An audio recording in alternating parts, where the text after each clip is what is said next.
नमस्कार, मैं प्रेयसी। स्वागत है आप सभी का द प्रिंट लाइन्स में।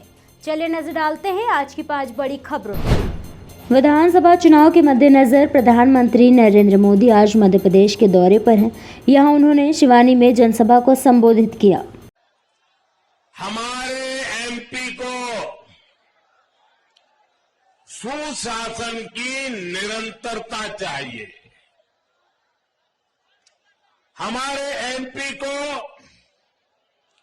विकास की निरंतरता चाहिए और इसलिए मध्य प्रदेश कह रहा है, मध्य प्रदेश एक स्वर से कह रहा है, भाजपा है तो भरोसा है, भाजपा है तो विकास है, भाजपा है तो बेहतर भविष्य है। और मध्य प्रदेश से एक ही आवाज सुनाई दे रही है। मध्य प्रदेश का बच्चा बच्चा कह रहा है, एमपी के मन में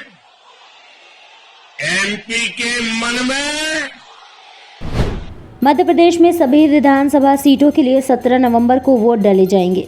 इस बीच राज्य में चुनाव प्रचार चरम पर है। बीजेपी और कांग्रेस एक दूसरे को घेरने का कोई भी मौका नहीं छोड़ रही है। रविवार को केंद्रीय मंत्री अनुराग ठाकुर ने राजधानी भोपाल में एक प्रेस कॉन्फ्रेंस कर कांग्रेस पर जमकर निशाना साधा कि तुलना तो आपको अवश्य करनी ही होगी। जहां एक और मैंने इनकी गारंटियां फेल होने की बात कही है, वहीं पर साथ लगते राजस्थान की अगर मैं बात करूं और मैं मध्य प्रदेश की तुलना करूं, एक और लाडली लक्ष्मी और लाडली बहना लाकर महिलाओं और बेटियों का मान सम्मान किया। मध्य प्रदेश में भाजपा शासन में महिलाओं का सम्मान, राजस्थान में महिलाओं का अपमान, राजस्थान में महिलाओं का तिरस्कार, मध्य प्रदेश में पुरस्कार। मध्य प्रदेश में महिलाओं को अधिकार तो राजस्थान में अत्याचार, और अत्याचार राजस्थान में ऐसा हुआ क्योंकि साथ लगता राज्य है। 2 लाख अपराध के मामले दर्ज हुए, महिला अपराध के मामले। मध्य प्रदेश के मुख्यमंत्री शिवराज सिंह चौहान ने कांग्रेस पर जमकर निशाना साधा। उन्होंने कहा, भाजपा का मॉडल विकास और जन कल्याण का है। कमलनाथ का मॉडल पुराना मॉडल है, मध्य प्रदेश को बर्बाद करने का मॉडल।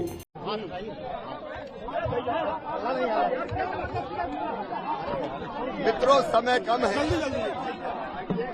भारतीय जनता पार्टी का मॉडल है विकास का और जन कल्याण का मॉडल। कमलनाथ ओल्ड मॉडल है, मध्य प्रदेश को तबाह और बर्बाद करने का मॉडल। कमलनाथ का मॉडल है क्राइम का मॉडल, कमीशन का मॉडल और करप्शन का मॉडल। जनता की योजनाएं बंद करने का मॉडल है कमलनाथ मॉडल। मध्य प्रदेश को भ्रष्टाचार का अड्डा बनाने का मॉडल था कमलनाथ का, जिसमें सारी जन कल्याणकारी योजनाएं बंद कर दी थी। ये ओल्ड मॉडल को जनता फेल करेगी और भारतीय जनता पार्टी को लोग आशीर्वाद दे रहे हैं, हम सरकार बनाएंगे। उत्तर प्रदेश के सीएम योगी आदित्यनाथ का छत्तीसगढ़ दौरे का आज दूसरा दिन है। इस दौरान छत्तीसगढ़ के सुकमा में योगी आदित्यनाथ ने जनसभा को संबोधित करते हुए कांग्रेस पर जमकर निशाना साधा। वो मोदी जी ने करके दिखा दिया। देखो, कांग्रेस तो नहीं चाहती थी कि अयोध्या में राम मंदिर बने। क्या कांग्रेस चाहती थी? क्या अगर कांग्रेस चाहती तो 1947 में, 48 में, 51 में, 52 में, 53 में, 54 में या उसके बाद भी लंबे समय तक उनकी सरकार रही। उन्होंने कभी अयोध्या में राम मंदिर का निर्माण नहीं करने दिया, विवाद खड़ा किया, राम भक्तों को मरवाते थे, पिटवाते थे, उनके सहयोगी गोली चलवाते थे। कभी उन्होंने राम मंदिर के निर्माण का कार्य नहीं किया, बल्कि उन्होंने तो कहा कि राम तो हुए कि नहीं हुए हम तो ये भी नहीं जानते।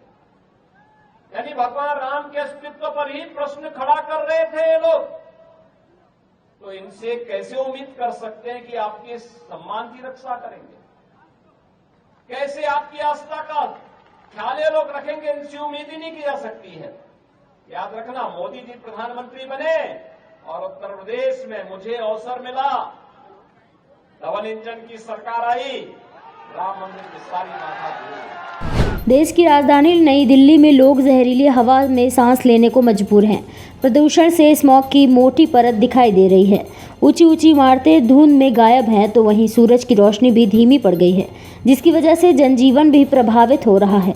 लोग अब प्रदूषण से बचने के लिए मास्क का उपयोग कर रहे हैं। कभी गुड़ खा रहे हैं, भाई ये सब चीजें, 3-4 चीजें वही, कभी काढ़ा पी रहे हैं, गुड़ वाला काढ़ा चाहे।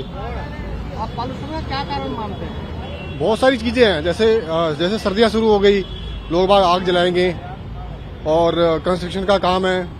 और दिवाली सीजन में इस टाइम ज़्यादा होता है, क्योंकि ये गाड़ियाँ ज़्यादा चलती हैं, पुरानी गाड़ी निकालते हैं लोग बाग दिवाली में गिफ्ट देने के लिए, वो आने जाने के लिए। बढ़ता मौसम है ठंड का, स्मोक वगैरह है, वायु अपना गाड़ी का पोल्यूशन है, आसपास के एरिया से चलती हुई चीजें हैं, उनका भी कुछ मानना है, इंडस्ट्रियल एरिया का हैगा।